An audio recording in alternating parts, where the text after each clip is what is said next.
DNS, or Domain Name System, is the backbone of the Internet, but few know exactly how it works. In this video, we'll learn all about the system design of DNS. Let's dive right in. DNS is the Internet's directory.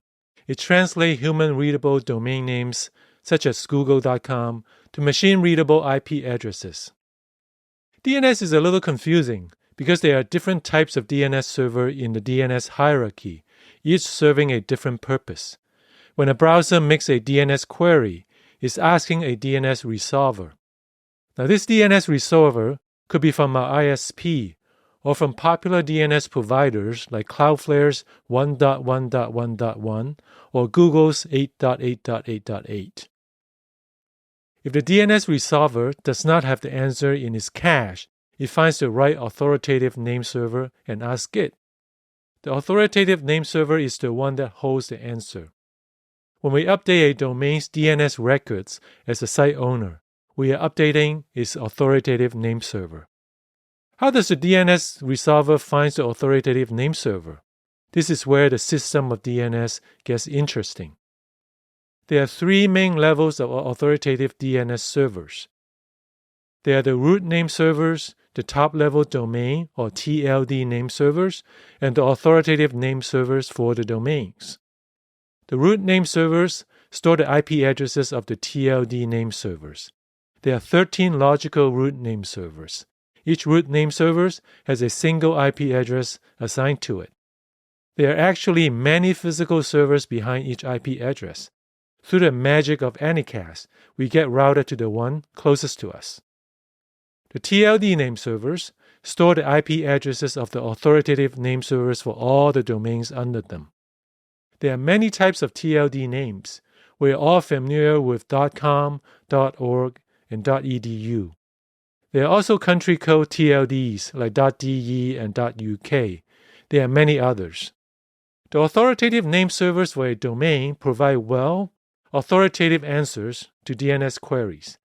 When we register a domain, the registrar hosts the authoritative name servers by default, but we can change them to others. Cloud providers like AWS and Cloudflare run robust authoritative name servers. This hierarchical design makes DNS highly decentralized and robust. Now let's walk through the life of a typical DNS query. The user types google.com into the browser. The browser first checks its cache. If it has no answer, it makes an operating system call to try to get the answer. The operating system call would most likely have its own cache too. If the answer isn't there, it reaches out to the DNS resolver. The DNS resolver first checks its cache. If it's not there or if the answer has expired, it asks the root name server.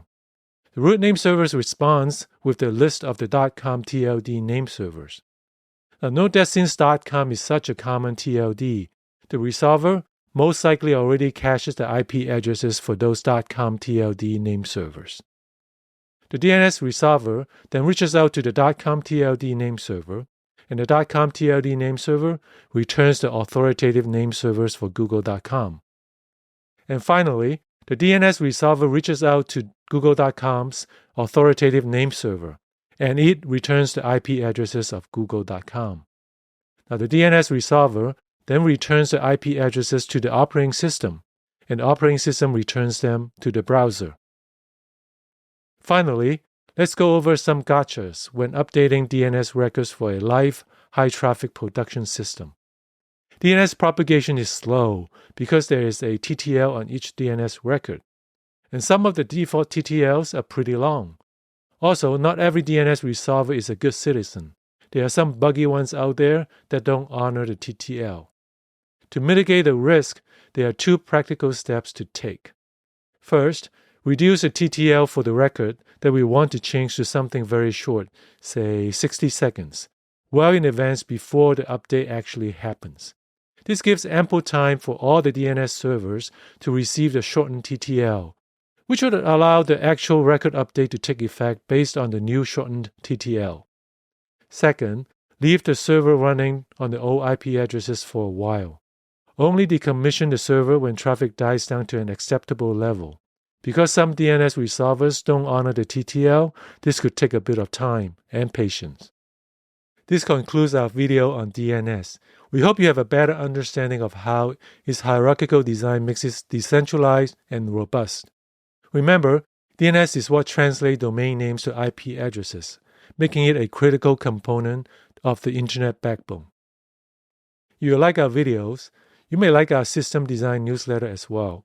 It covers topics and trends in large-scale system design, trusted by 250,000 readers. Subscribe at blog.bytego.com.